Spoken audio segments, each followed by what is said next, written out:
ఇట్లా 3 levels 3 step process పెట్టుకొని zonal లెవెల్లో కొన్ని డిస్పోజ్ అయిపోయినాయి అధ్యక్ష. జోన్ లెవెల్లో డిస్పోజ్ అయిన ఎవరికైతే సాటిస్ఫాక్షన్ లేదో వాళ్ళు స్టేట్ లెవెల్కి వచ్చారు, అది రివ్యూ చేశారు, అది డిస్పోజ్ అయింది అధ్యక్ష.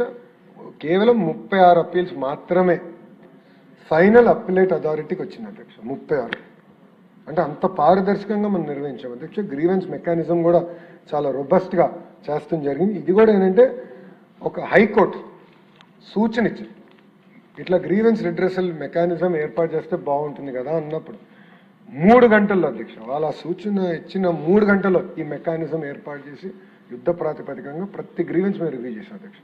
ఎందుకంటే అది మేము ఫీడ్బ్యాక్గా తీసుకున్నాం. ఒక హైకోర్టు సూచన ఇస్తే అది ఒక ఫీడ్బ్యాక్, అద్భుతమైన సలహా ఇచ్చారు, ఇమీడియట్గా అమలు చేద్దామని. ఆ రోజు నాకు బాగా గుర్తు, ప్రిన్సిపల్ సెక్రటరీ గారు, కమిషనర్ గారు, నేను ఒకే రూమ్లో కూర్చొని ఫైనలైజ్ చేసి దెన్ అండ్ దేర్ జియో కూడా ఫైనలైజ్ చేసి మా ముగ్గురు లాగిన్ సార్ ఒక్కొక్కరు ఫైల్ పంపించుకుంటే then and there we clear that 3 గంటల్లో వి క్రియేటెడ్ దిస్ మెకానిజం అధ్యక్ష. అంత సీరియస్గా తీసుకున్నాను అధ్యక్ష ఫీడ్బ్యాక్. అంతేకాకుండా అధ్యక్ష నెక్స్ట్ దానికి వెళ్తే అధ్యక్ష ఫైనల్ సెలక్షన్ లిస్ట్ కూడా చేసి ఒక అఫీషియల్ వెబ్సైట్లో ఈ ఫైనల్ సెలక్షన్ లిస్ట్ పెట్టాం అధ్యక్ష. దానిపైన కూడా అబ్జెక్షన్స్ కాల్ ఫర్ చేసాం అధ్యక్ష. సో ఎక్కడ రహస్యంగా చేసింది కాదు ఇది, ప్రతి ఎవరైతే పిల్లలు ఎగ్జామ్ రాస్తారో వాళ్ళందరికీ మెసేజ్ పెట్టాం SMS ద్వారా, ఇది మీ రిజల్ట్స్ అని చెప్తాం జరిగింది. దాని తర్వాత మొత్తం ఫైనల్ లిస్ట్ కూడా ఒక వెబ్సైట్లో పెట్టాం అధ్యక్ష.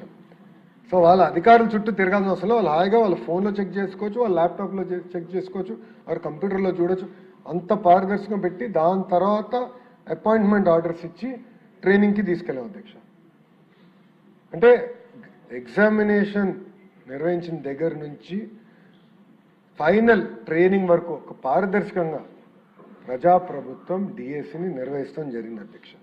ఎక్కడ కానీ షార్ట్ కట్టో లేదంటే ఒక స్టెప్ మిస్ అవుతాం జరగలేదు. ఎస్ 148 రోజుల్లో పూర్తి చేశాం. బహుశా భారతదేశంలో ఏ ప్రభుత్వం కూడా చేయలేదు. ఇది మన ప్రభుత్వమే, ప్రజాప్రభుత్వమే చేసింది అధ్యక్ష, అంటే ఎలాంటి సందేహం లేదు. కానీ ఎక్కడ ఒక్క స్టెప్ కూడా మిస్ అవ్వకుండా ఆస్పిరెంట్స్కి, అభ్యర్థులకి అనేక సార్లు అవకాశం కూడా ఇచ్చాం అధ్యక్ష. సో ఫీడ్బ్యాక్ తీసుకునేదానికి అధ్యక్ష. అధ్యక్ష ఇక్కడ కొంచెం ఒక ఇంపార్టెంట్ ఇష్యూ ఉంది అధ్యక్ష, అది స్పోర్ట్స్ కోటా. స్పోర్ట్స్ కోటా గురించి అనేక ఆరోపణలు ప్రతిపక్ష పార్టీ చేస్తుంది అధ్యక్ష.